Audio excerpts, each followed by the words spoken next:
So I wanted to talk today about videos I'm seeing lately about the World Cup and people being surprised by the United States and everything. I mean, I've lived here my whole life. I live in Florida. I don't know if any of that's actually true. I'm sure it's true for some people, but I just thought I'd touch on a few things. The one thing I hear, probably the most common, is how safe it feels over here. I would say that depends on where you go. A lot of touristy places, they kind of make sure are safe. But I don't really have anything to compare that to because, again, I've lived here my whole life. So I feel safe when I go out. If I don't feel safe somewhere, I kind of stay away from there. I think that's like that everywhere.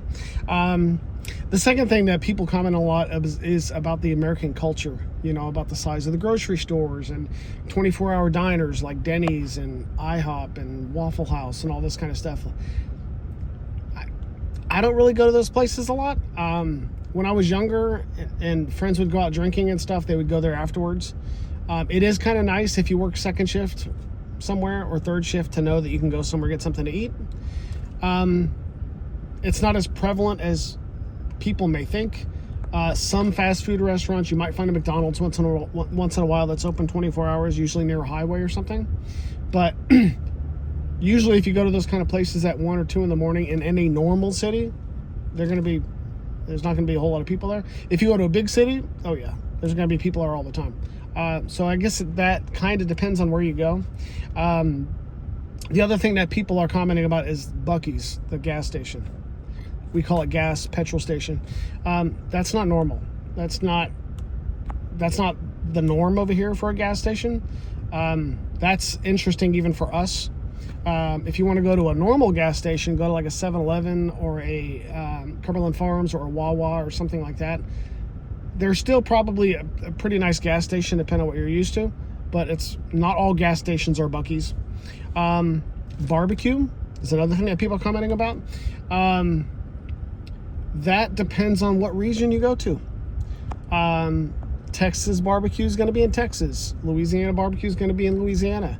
I went to a barbecue place in Illinois, and it was almost like an applesauce derived kind of thing. I've heard some of the Carolinas like stuff like dry rubs. So it really depends on where you go. And if you go to any place in the United States, you'll see a restaurant called Texas Roadhouse. That's not necessarily authentic. So it really depends on where you go.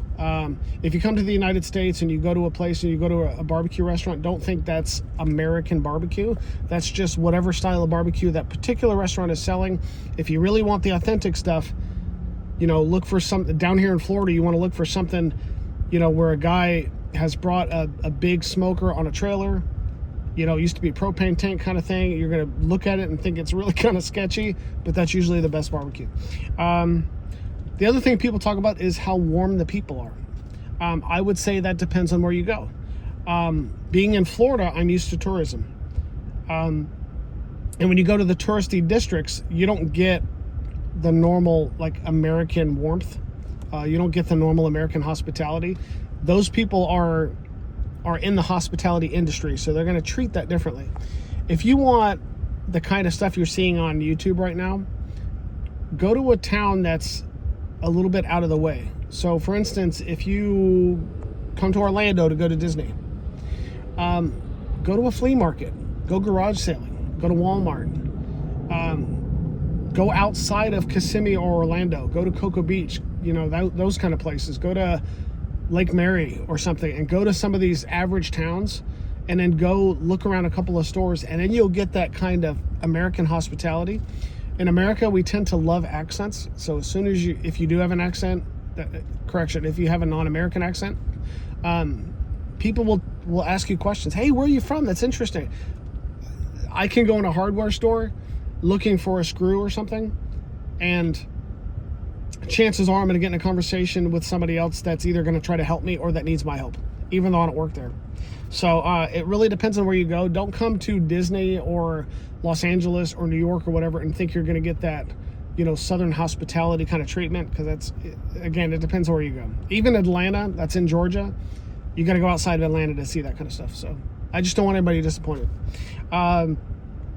Living down here in Florida, one thing that tends to come up is wildlife. people tend to think, wow, that's like the Australia of the United States. So you probably have to deal with like black panthers and bears and crocodiles and alligators and snakes and stuff. Not as much as you think. I've lived here my entire life. I've only seen a panther once. I've seen tons of alligators.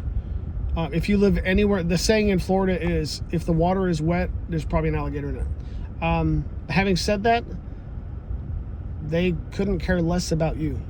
They just don't. Unless you have a small dog or a small child, then you have to be really, really, really careful. I'm not making you nervous. That's the truth. We do have snakes down here. Most of the time the snakes you see are non-venomous, but we do have the occasional rattlesnake, coral snakes, that kind of stuff comes up. People get bitten by coral snakes so seldom that they quit making antivenom for it. Like that's how dangerous snakes are here. Most of the time you're going to see corn snakes, black racers, garter snakes, that kind of stuff. We do have crocodiles here. They are native to Florida, the American crocodile. We do have black bears here, I believe. Some parts of Florida have monkeys. We have peacocks that are invasive. We have Burmese pythons that are invasive. We have various kinds of lizards that are invasive. But the stuff you have to worry about when you come here is a little different. The one thing that Floridians probably fear the most is mosquitoes. Mosquitoes transfer more dangerous diseases, I think, than any other animal. I read somewhere, I don't know if it's true, but I read somewhere that mosquitoes kill more people a year than any other animal. The second thing Floridians fear the most is fire ants. You'll see an anthill out in the grass, and if you inadvertently step on it, the ants, it's almost like they crawl up. Ants don't really bite, they sting. It's almost like they crawl up your legs, and then when they let out a pheromone, they all sting you at the same time, and it sucks really bad. The other thing that we fear the most is if you're a fisherman, if you're going to go fishing and you're going to wade out in the water, you have to be careful of stingrays. You have to do what we call the stingray shuffle. You drag your feet on the ground, the stingrays will feel it, and they'll swim away from you. Jellyfish, specifically the Portuguese man-o-war, can be pretty dangerous. You can be 10, 15 feet away from it and still get stung. The other thing that you have to kind of worry about when you're here, especially driving at nighttime, is hitting a deer. Our deers aren't very big. They're about the size of a really large German Shepherd. But they can still damage your car. So those are the kind of things that Floridians are afraid of.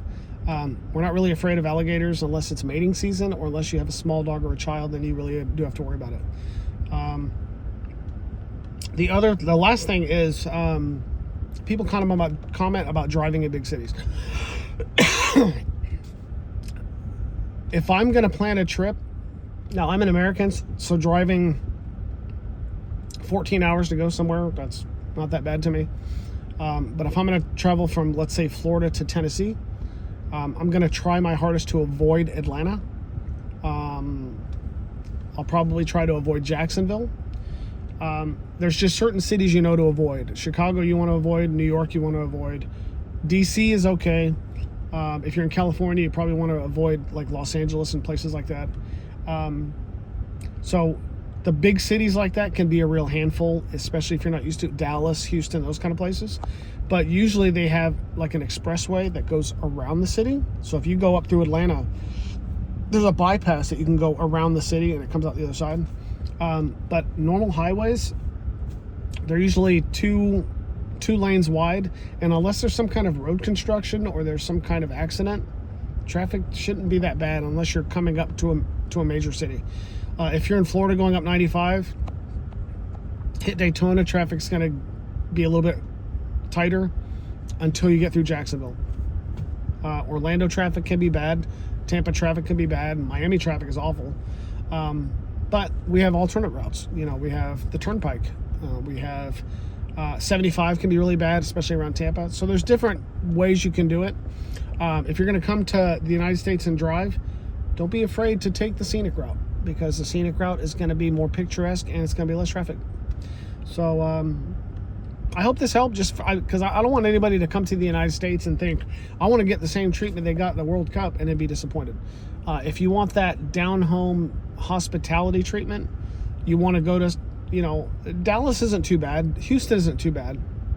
But you kind of want to take at least a day and go off the beaten path, and especially look for restaurants that are locally owned. Look for amusement kind of things that are locally owned. Local museums or local, I don't know, like local zoos, that kind of stuff. I mean, the Disneys and the Universals and stuff, that's cool and all, but you don't really get the experience you see online until you do the local stuff. If you're going to go to a city like New York or Chicago or any place like that, go to some of the locally owned things. Go to some of the little locally owned restaurants and all that, because that's where you're really going to find that stuff.